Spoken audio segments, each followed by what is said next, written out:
በመጓዝባቸው ሀገራት የሚገኙ የመንገድ መብራቶችን እንዲሁም ደግሞ የትራፊክ ምልክቶችንና ኤኒቲንግ ብረት የሆኑ ነገሮችን እንዴት ለካሜራ ማስቀመጫ እንደምጠቀማቸው ላሳያችሁ።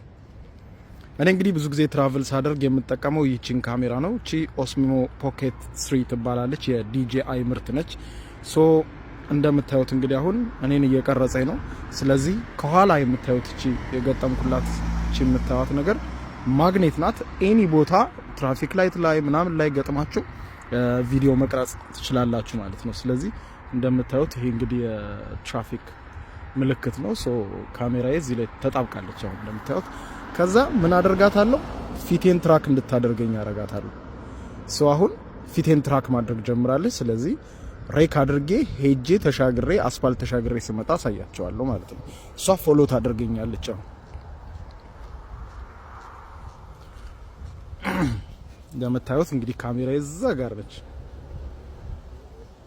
ሶ አሁን ተሻግሬ እንግዲህ ያለውን ፉቴጅ ላሳያችሁ።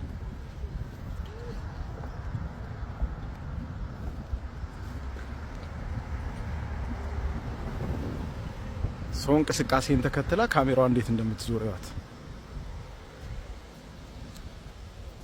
በጣም ቤስት ካሜራ ነች። በኮንተንት ክሬተር መሆን ለምትፈልጉ እንግዲህ መጽሐፊ አሁንም አማዞን ላይ እየተሸጠ ነው። አቤል ብርሃኑ ወይም ደግሞ የዩቲዩብ ሚስጥሮች ብላችሁ አማዞን ላይ ታገኙታላችሁ። ይመቻችሁ።